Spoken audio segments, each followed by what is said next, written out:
അദ്ദേഹം ചോദിച്ചു, ഗാന്ധിജിക്ക് ഇന്ത്യൻ സ്വാതന്ത്ര്യ സമരത്തിൽ ഇന്ത്യക്ക് സ്വാതന്ത്ര്യം നൽകിയതിൽ ഗാന്ധിജിയുടെ സമരങ്ങൾക്ക് എത്രത്തോളം പങ്കുണ്ടെന്ന്. ക്ലെമന്റ് അറ്റ്ലി വളരെ ഒരു നിസ്സാര ഭാവത്തിൽ ഒരു ചിരിയൊക്കെ ചിരിച്ചുകൊണ്ട് പറഞ്ഞു, മിനിമൽ എന്നാണ് പറഞ്ഞത്. അതായത് വളരെ കുറച്ച് പങ്ക് മാത്രമേ ഗാന്ധിജിയുടെ സഹന സമരങ്ങൾക്ക് ഇന്ത്യക്ക് സ്വാതന്ത്ര്യം ലഭിച്ചതിലുള്ളൂ എന്ന് ബ്രിട്ടീഷ് ഭരണാധികാരി പറയുകയുണ്ടായി. ആ 90കളുടെ കാലഘട്ടത്തിലുള്ള കുട്ടികളോട്, ആ ഇന്നത്തെ മുതിർന്ന ആളുകളോട്, അവരോട് ചോദിച്ചാലും ഇപ്പോൾ 5ഉം 6ഉം വയസ്സായ കുട്ടികൾ സ്കൂളിൽ പോയി തുടങ്ങിയ അല്ലെങ്കിൽ വിദ്യാർത്ഥികളായിട്ടുള്ള ആരോട് ചോദിച്ചാലും ഇന്ത്യക്കാരാണ് സ്വാതന്ത്ര്യം നേടിത്തന്നത് എന്ന് ചോദിച്ചാൽ ഗാന്ധിജിയും നെഹ്റുവുമാണെന്ന മറുപടി ആയിരിക്കും കിട്ടുക. യഥാർത്ഥത്തിൽ ഗാന്ധിജിയും നെഹ്റുവുമാണോ നമുക്ക് സ്വാതന്ത്ര്യം നേടിത്തന്നത്? നമസ്കാരം. ഇന്ത്യക്ക് സ്വാതന്ത്ര്യം നേടിത്തന്നതാരാണ്?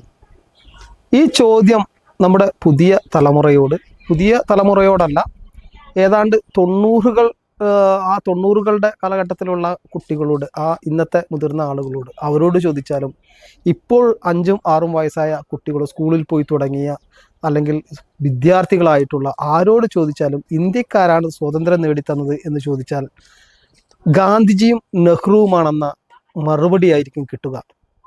യഥാർത്ഥത്തിൽ ഗാന്ധിജിയും നെഹ്റുവുമാണോ നമുക്ക് സ്വാതന്ത്ര്യം നേടിത്തന്നത്? പരിശോധിക്കപ്പെടേണ്ട ഒരു വിഷയമാണ്. ഗാന്ധിജിയും നെഹ്റുവും മാത്രമാണോ നമുക്ക് സ്വാതന്ത്ര്യം നേടിത്തന്നത്?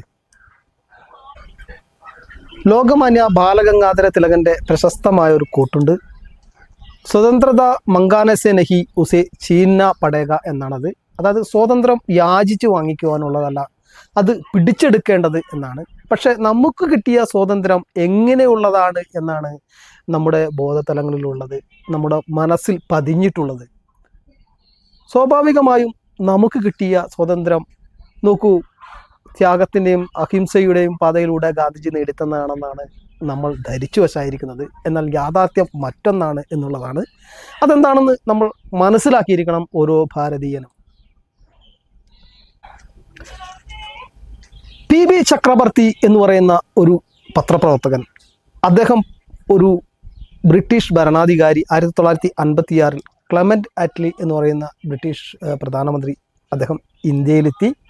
അദ്ദേഹത്തെ ഇൻ്റർവ്യൂ ചെയ്തു. അദ്ദേഹം ചോദിച്ചു, ഗാന്ധിജിക്ക് ഇന്ത്യൻ സ്വാതന്ത്ര്യ സമരത്തിൽ ഇന്ത്യക്ക് സ്വാതന്ത്ര്യം നൽകിയതിൽ ഗാന്ധിജിയുടെ സമരങ്ങൾക്ക് എത്രത്തോളം പങ്കുണ്ടെന്ന്. ക്ലെമന്റ് അറ്റ്ലി വളരെ ഒരു നിസ്സാര ഭാവത്തിൽ ഒരു ചിരിയൊക്കെ ചിരിച്ചുകൊണ്ട് പറഞ്ഞു, മിനിമൽ എന്നാണ് പറയുന്നത്. അതായത് വളരെ കുറച്ച് പങ്ക് മാത്രമേ ഗാന്ധിജിയുടെ സഹന സമരങ്ങൾക്ക് ഇന്ത്യക്ക് സ്വാതന്ത്ര്യം ലഭിച്ചതിലുള്ളൂ എന്ന് ബ്രിട്ടീഷ് ഭരണാധികാരി പറയുകയുണ്ടായി.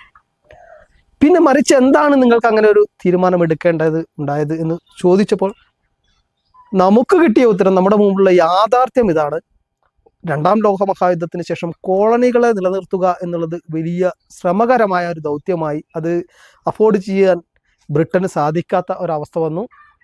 അതുപോലെ തന്നെ ഇന്ത്യയിലെ നാവിക കലാപം, 1946 നാവിക കലാപം, ബ്രിട്ടീഷ് സൈന്യത്തിലെ ഇന്ത്യൻ പട്ടാളക്കാരോട്, ഇന്ത്യൻ ഭടന്മാർക്ക് ബ്രിട്ടീഷ് സേനയോട്, ബ്രിട്ടീഷ് സാമ്രാജ്യത്തോടുള്ള കൂറ് നഷ്ടപ്പെട്ടിരിക്കുന്നു.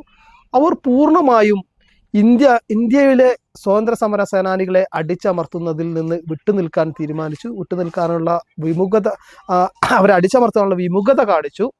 അവരെ ഉപയോഗിച്ചുകൊണ്ട് ഇനി സമരം അടിച്ചമർത്താൻ സാധിക്കില്ല എന്നത് മനസ്സിലായി. അതിന് കാരണമായത് INA എന്ന് പറയുന്ന പ്രസ്ഥാനമായിരുന്നു, ഇന്ത്യൻ നാഷണൽ ആർമി. നോക്കൂ, 1939 മറ്റോ ആണ് സുഭാഷ് ചന്ദ്രബോസ് ഈ INA രൂപീകരിക്കുന്നത്. ഇതിന് ശേഷം കോൺഗ്രസിന്റെ പ്രസിഡന്റ് സ്ഥാനത്തേക്ക് അദ്ദേഹം മത്സരിച്ചു. വലിയ ഭൂരിപക്ഷത്തോടുകൂടി അദ്ദേഹം വിജയിച്ചു. ഗാന്ധിജിയുടെ നോമിനി ആയിട്ടുള്ള പട്ടാഭി സീതാരാമയ്യയെയാണ് അദ്ദേഹം പരാജയപ്പെടുത്തിയത്. അദ്ദേഹം അവരെ പരാജയപ്പെടുത്തിയതിനു ശേഷം പട്ടാഭി സീതാരാമയ്യയുടെ തോൽവി എൻ്റെ തോൽവിയാണെന്നുള്ള ഇരവാദ കാർഡ് ഇറക്കിക്കൊണ്ട് ഗാന്ധിജി അതിനെതിരെ ഒരു ഗ്രൂപ്പിസം തുടങ്ങി. അങ്ങനെ സഹികെട്ട് അദ്ദേഹം 1 വർഷത്തിനകം തന്നെ നേതാജി സുഭാഷ് ചന്ദ്രബോസ് കോൺഗ്രസിൽ നിന്നും രാജിവെക്കുകയാണ്. കോൺഗ്രസിന്റെ ഗ്രൂപ്പിസത്തിന്റെ ആരംഭം ഒരുപക്ഷെ അവിടെ നിന്നായിരിക്കാം. ഗാന്ധിജിയുടെ ഇച്ഛക്കനുസരിച്ച് കോൺഗ്രസിനെ കൈപ്പിടിയിൽ ഒതുക്കി. പതുക്കെ നെഹ്റു തലപ്പത്തേക്ക് വന്നു, കോൺഗ്രസിന്റെ ഉള്ളിലേക്ക് വന്നു. ഗാന്ധിജിയും നെഹ്റുവും അടങ്ങുന്ന ഒരു കോക്കസ്, മൗണ്ട് ബാറ്റനും അടങ്ങുന്ന ഒരു കോക്കസ് സ്വാതന്ത്ര്യ സമര കാര്യങ്ങളിൽ ഇടപെട്ടു. അതിനിടയിലാണ് നമുക്കറിയാം ഗാന്ധി ഇർവിൻ സന്ധി. ഈ സന്ധി ഒപ്പിടുവാൻ സമയത്ത് ഭഗത് സിംഗിനെതിരെയുള്ള വധശിക്ഷ വിധിക്കപ്പെട്ട സമയമാണ്. ഭഗത് സിംഗിനെ ഈ സന്ധിയിൽ ഒപ്പിടണമെങ്കിൽ, ഭഗത് സിംഗിനെ മോചിപ്പിക്കണമെന്നൊരു വാക്കുണ്ടായിരുന്നെങ്കിൽ, പട്ടാഭി സീതാരാമയ്യയുടെ തോൽവിയിലുണ്ടായ വിഷമം പോലും ഭഗത് സിംഗിനെ വധിക്കുന്നതിൽ ഗാന്ധിജിക്ക് ഉണ്ടായിരുന്നില്ല. അന്ന് സുഭാഷ് ചന്ദ്രബോസിനെതിരെ നടത്തിയ പോരാട്ടം ഭഗത് സിംഗിനെ വധശിക്ഷയിൽ നിന്ന് ഒഴിവാക്കുവാൻ വേണ്ടി ഇർവിനോട് വാശി പിടിച്ചിരുന്നെങ്കിൽ ആ വധശിക്ഷ ഒഴിവാക്കാമായിരുന്നു. പക്ഷേ ഭഗത് സിംഗും രാജഗുരുവും ഒക്കെ കൊല്ലപ്പെട്ടു. അതുപോലെ തന്നെ INA രൂപീകരിച്ചുകൊണ്ട് സുഭാഷ് ചന്ദ്രബോസ് പോരാട്ടം നടത്തി. ഈ INAയുടെ പടയാളികളെ യുദ്ധ തടവുകാരായി പിടിച്ചുകൊടുന്ന് ജനങ്ങൾക്ക് മുമ്പിൽ തൂക്കിലേറ്റപ്പെട്ടു. ഇത് ജനങ്ങളിൽ വലിയ അമർഷമുണ്ടാക്കി. ജനങ്ങൾ ഒരു ഗാന്ധിജിയുടെയും നെഹ്റുവിൻ്റെയും നേതൃത്വമില്ലാതെ തന്നെ തെരുവിലേക്കിറങ്ങി, അതിനെതിരെ സമരങ്ങളുമായി തെരുവിലേക്കിറങ്ങി. ഇന്ത്യ പ്രക്ഷുബ്ധമായി. സുഭാഷ് ചന്ദ്രബോസ് എന്ന നാമധേയം അദ്ദേഹത്തിൻ്റെ ആശയങ്ങൾ എത്രത്തോളം ഇന്ത്യൻ മനസ്സിൽ രൂഢമൂലമായി എന്നുള്ളത് തെളിയിച്ചതായിരുന്നു. അത് ബ്രിട്ടീഷുകാർക്ക് ഭയമായി. ഒരു ബ്രിട്ടീഷുകാരനും ഇന്ത്യൻ മണ്ണിൽ സുരക്ഷിതനല്ല എന്നുള്ളൊരു തോന്നലുണ്ടായി. അവരെ സുരക്ഷിതരാക്കിയിരുന്നത് നെഹ്റുവിൻ്റെയും ഗാന്ധിജിയുടെയും അഴകുഴമ്പൻ നയങ്ങളായിരുന്നു. അഹിംസ എന്ന പേരിൽ അലസത, അടിച്ചേൽപ്പിക്കപ്പെട്ട അലസത, അഹിംസ എന്ന് മഹത്വവൽക്കരിച്ചുകൊണ്ട് ഇന്ത്യക്കാരെ നിരായുധരാക്കിയ ഗാന്ധിജിയുടെ തന്ത്രങ്ങൾ തന്നെയായിരുന്നു. എല്ലാ കാലത്തും ബ്രിട്ടീഷുകാരോട് ചേർന്ന് നിന്നായിരുന്നു നെഹ്റു. നമുക്കറിയാം, ലേഡി എഡീന മൗണ്ട് ബാറ്റനുമായിട്ടുണ്ടായിരുന്ന നെഹ്റുവിൻ്റെ അടുപ്പം. ഒരു കാരണവശാലും തങ്ങൾക്ക് ഇഷ്ടമില്ലാത്തവരെ അധികാരത്തിലേക്ക് എത്തിക്കുവാൻ അധികാരമുള്ളവർ ശ്രമിക്കില്ല. ബീഹാറിൽ റാബ്രി ദേവി, ലാലു പ്രസാദ് യാദവിന് അധികാരം നഷ്ടപ്പെട്ടപ്പോൾ റാബ്രി ദേവിയെ സ്വന്തം ഭാര്യ റാബ്രി ദേവിയെ മുഖ്യമന്ത്രിയാക്കി ഭരണത്തിന്റെ കടിഞ്ഞാൻ നിയന്ത്രിച്ചതുപോലെ ബ്രിട്ടീഷുകാർക്ക് ഏറ്റവും താല്പര്യമുണ്ടായിരുന്ന നെഹ്റുവിനെ ഗാന്ധിജിയും മൗണ്ട് ബാറ്റനും കൂടി പ്രധാനമന്ത്രി സ്ഥാനത്തേക്ക് അവരോധിച്ചു. അതിനുശേഷം ജനങ്ങൾ, ഇന്ത്യയിൽ തുടർച്ചയായി ഒരു ചൊല്ലുണ്ടായിരുന്നു, വെള്ളക്കാർ പോയി കൊള്ളക്കാർ വന്നു എന്ന്. ഇന്ത്യയെ നീണ്ട കാലം കൊള്ളയടിച്ചു.